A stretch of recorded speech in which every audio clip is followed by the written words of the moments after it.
पुंडलिकावतारी विठ्ठल श्री ज्ञानदेव तुकाराम राजा रामचंद्र भगवान की जय पवन सुत हनुमान की जय श्री गुरु मोतीराम महाराज की जय।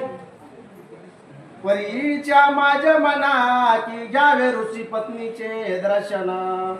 लोममुद्रिका लागून अलंकार वस्त्री पुजावे इकडे सीता आई साहेब काय म्हणू लागलेले आहेत प्रभू रामचंद्र बोलू लागले सीता आई साहेब बोलू लागलेले आहेत प्रभू रामचंद्र ऐकू लागले आणि सीता आईच्या मनामध्ये काय विचार आलेला आहे त्या म्हणू लागल्या स्वामी माझ्या मनामध्ये एकच विचार येऊ लागलेला आहे माझ्या मनामध्ये आता म्हणू लागले ऋषी मुनीची मला भेट घ्या वाटू लागलेली आहे तिथं म्हणू लागले लोपामुद्रा म्हणू लागले त्या आई आहेत त्यांची मला भेट घेवा वाटू लागलेली आहे असं त्या प्रभू रामचंद्रासोबत बोलू लागलेले आहे तयाचे आशीर्वाद करना आपण सुखी लादले पूर्ण तुझी आसरितल्या वाचून आपण प्राप्त केवी होय। सीताई साहेब बोलत असताना प्रभू रामचंद्राला काय म्हणू लागलेला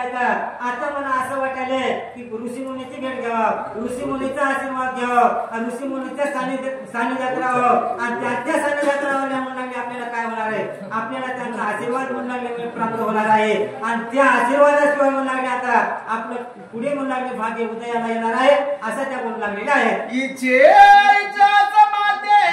आणखी मागे पानाते आयशाय कोणी भाषण ते राम संतोषे पावले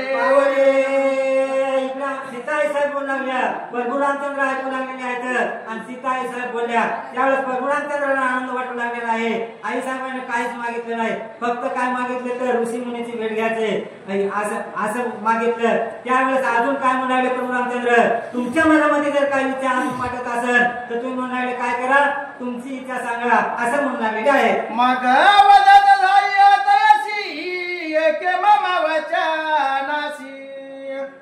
तू धन्य वल्लभासी उचित इलोसी तू आता प्रभू रामचंद्र म्हणू लागलेले आहेत सीता आई साहेबांना मागितलं पण म्हणू लागले कसं मागितलं की ऋषी मुनीची भेट मागितले व आमच्या आश्रमात राहण्याचे मागितलं त्यावेळेस प्रभू रामचंद्र काय म्हणू लागलेले आहेत तुम्ही मागितलेली मागणी म्हणू लागले कशी आहे उचित नाही म्हणू लागले आणि तुम्ही म्हणू लागले कसे आहेत वल्लभा माझी प्राणेश्वरी आहेत म्हणू लागल्या असं ते बोलू लागलेले आहेत। उदक प्राप्त काळी चटाई तुझा दाढी तो वना पाये मनोरथ पुरत सर्वाई तयातानी पावता सीताई साहेबांना मागणी मागितले आणि प्रभू रामचंद्र काय म्हणू लागलेले आहेत उद्या म्हणू लागले सूर्योदयाच्या वेळेला म्हणू लागले तुम्हाला काय करतो तुम्हाला उन्हामध्ये म्हणू लागले धाडतो आणि त्या ठिकाणी म्हणू लागले तुम्हाला ऋषी मुनीच्या आश्रमामध्ये पाठवतो असं म्हणू लागलेले आहे। संतोष निवृत्ती ऋषी पत्नीची आशीर्वाद दे पावसी सत्य मानी मम वचनाची येई जड करी परतोनी प्रभू रामचंद्र म्हणू लागलेले आहेत खरंच म्हणू लागले तुम्हाला तिथे ऋषीचे पुन्हा त्यांच्या ऋषीच्या पत्न्याचे भेट होणार आहे आणि त्यांची भेट म्हणू लागले तुम्हाला काय वाटेल तुमच्या मनामध्ये संतोष वाटेल तुमच्या मनामध्ये समाधान वाटेल आणि तुमचं समाधान झाल्यावर तुम्ही काय करा परतून या असे प्रभू रामचंद्र बोलू लागलेले आहेत।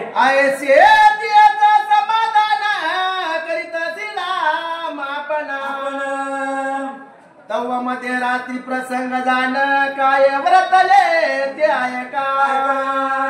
इकडे असं सीताई साहेब बोलू लागल्या प्रभू रामचंद्र ऐकू लागले सीताई साहेबांची मागणी मान्य केली प्रभू रामचंद्रानं आणि पुढे म्हणू लागले एक मध्यरात्री झाली होती आणि मध्यरात्रीच्या वेळेला म्हणू लागले त्यावेळेस म्हणू लागले नेमकं काय घडलं ते पुढे ऐका म्हणू लागले काय श्रीरामे दूत लागणी आज्ञा पिले होते ते दिनी की नगरा माझी जावणी तुम्ही रात्री फिरावे आणि त्याच दिवशी काय झालं होतं प्रभू रामचंद्रानं आपल्या सेवकाला आपल्या दूताला आज्ञा दिली होते तुम्ही म्हणू लागले आज काय करा आजची रात्रभर म्हणू लागले तुम्ही इथं सर्व आपल्या नगरामध्ये काय करा गुप्त हेराने म्हणू लागले तपासणी करा सगळीकडे फेरा करा अशी आज्ञा दिलेली होती। राहो आग्रा बायली श्रवण करा गुप्ता द्वारी की मज लागी कौशे उतरी नगर जना बोलते प्रभू रामचंद्र लागले त्या सेवकाला काय म्हणून लागले द्यायचं, तुम्ही म्हणून लागले नगरामध्ये फिरायचं, पण म्हणून लागले कोणाला पता लागू द्यायचा नाही, तुम्ही कोणाला दिसायचं नाही, अशा अवस्थेमध्ये राहायचं. आपल्या नगरामध्ये काय चाललेलं आहे, आपल्या नगरामध्ये लोक काय बोलतात आणि त्यांचं म्हणून लागले सर्व असणार काय घ्यायचं वर्तमान त्यांचं म्हणून लागले सर्व समाचार घेऊन याचा असं ते बोलू लागलेले आहे. कवना माझी स्तुती करती कोण माझी निंदिते, कवना माझी भक्ती करती कोण बघताय पावे. रामचंद्र म्हणून लागलेले आहेत सेवकाला काय म्हणून लागले, तुम्ही म्हणून लागले त्यावेळेस फेरा करत असताना पहा म्हणून लागले, प्रत्येकाचा शोध घेऊन पहा म्हणून लागले, माझी कोण निंदा करते का, माझी कोणी स्तुती करते का, माझं म्हणून लागले काय काय माझ्याबद्दल बोलतात ते सर्व शोध घ्या असं त्यांना सांगितलेलं आहे. आयसी आज्ञा कोणी साधुता चोरा परी जावणी ऐकत, घरोघरी भजन होत स्तुती करीत रामाची. प्रभू रामचंद्राची आज्ञा आहे, सेवकाने लगेच ऐकल्याबरोबर सेवक सगळ्या नगरामध्ये प्रवेश केलेला आहे अयोध्येमध्ये. आणि कसे वागू लागले तिथं गुप्त असे जणू काय चोरच आहेत, कोणालाच पता लागू दिला नाही, नगरामध्ये कोण काय बोलायले कोण काय ऐकायले असं ते ऐकू लागलेले आहे. सगळं सोब्याचे सादरी ते पुत्रास घेऊन मांडीवरी माता बोले तयाते. हे सेवक असे पूर्ण नगरामध्ये प्रवेश केला होता. आणि एके घरी काय झालं म्हणून लागले, एका घरी म्हणून लागले एक असताना स्त्री तिनं आपलं बाळ आपल्या मांडीवर घेतलेलं आहे आणि मांडीवर बाळ तिचे आहे आणि ती पुढे काय बोलू लागलेली आहे, अरे बालकाईच्या तृप्त दुग्ध पिरे बहुत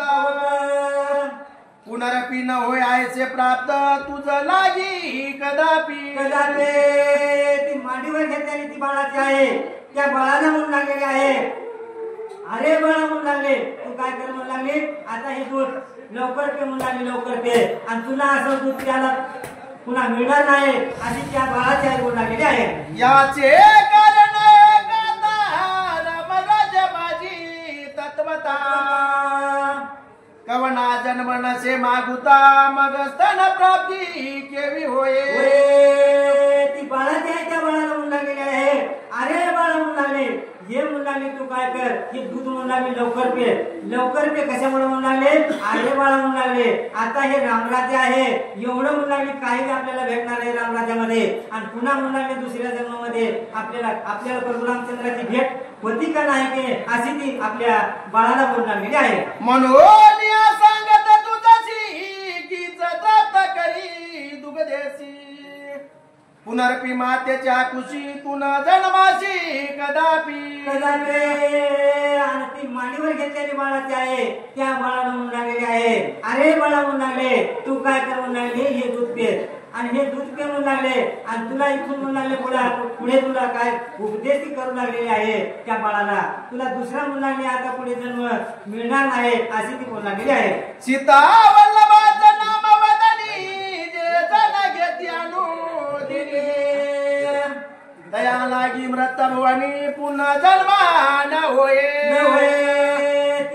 ती आई त्या बाळाची आई त्या बाळाला म्हणून लागलेली आहे, अरे बाळा ही म्हणून लागली हे अयोध्यानगर आहे, या अयोध्यानगरामध्ये प्रभू रामचंद्राचं राज्य आहे आणि त्या रामाचं म्हणून लागले सर्व लोक काय करतात नामस्मरण करतात, त्याचं भजन करतात आणि त्यांचं नाव घेतल्यावर काय होतंय पुन्हा म्हणून लागले जन्मच घ्यायचं काम नाही, त्याला म्हणून लागले मोक्ष मिळतंय, त्याचा उद्धार होतोय अशी ती त्या बाळाची आई त्या बाळाला म्हणून लागलेली आहे. मग मी सोनी रामापाशी कैसी पाय पुन्हा जन्मासी सत्य कती तुझशी पी दुगदाची पोट भरी. ती बाळाची आहे त्या बाळाला मांडीवर घेऊन म्हणून लागलेली आहे, अरे म्हणून लागले आम्ही प्रभू रामचंद्राचे भक्त आहेत, आम्ही प्रभू रामचंद्राच्या जवळ आहेत, आम्हाला पुन्हा जन्म नाही आणि मरण नाही, बाळा तू म्हणून लागले काय कर हे दूध लवकर पे आणि पोटभर पे अशी ती बाळाला उपदेश करू लागलेली आहे. आयसे आपल्या पुत्राला गणी माता बोले दया सदनी, बाहेर दुती श्रवण करवणी मनी धरले ते बोल. अशी असणारी ती आहे आपल्या बाळाला मांडीवर घेऊन ती बोलू लागले आणि ते बोललेलं इकडे हे प्रभू रामचंद्राचा दूत असं गुप्त देशामध्ये ऐकू लागलेलं आहे. तैसीच दुनिया जननी जाण त्रिपुरचा पलंगी बैसवण रती तांबूल दिवाचन पतिव्रता कायवते. आता दुसऱ्या घरी म्हणू लागले. दुसऱ्या घरी काय झालेलं आहे त्याही घरी म्हणू लागले ते प्रभू रामचंद्राचे दोष गुप्त हिरा असणारे ते गुप्तच पाहू लागलेले आहेत. एक म्हणू लागले पलंगावर काय आहे दोघ जण आहेत म्हणू लागले. पती आणि पत्नी दोघांचा जोडा पलंगावर आहे. हातामध्ये तांबूल मध्ये पानं घेतलेली आहेत. हातामध्ये पानं घेऊन असणारे एकमेकाला गप्पा मारू लागलेले आहेत. एकमेकाला पती पत्नी बोलू लागलेले आहेत. आणि बोलत असताना ते पती पत्नी आता पुढे काय म्हणू लागलेले आहे.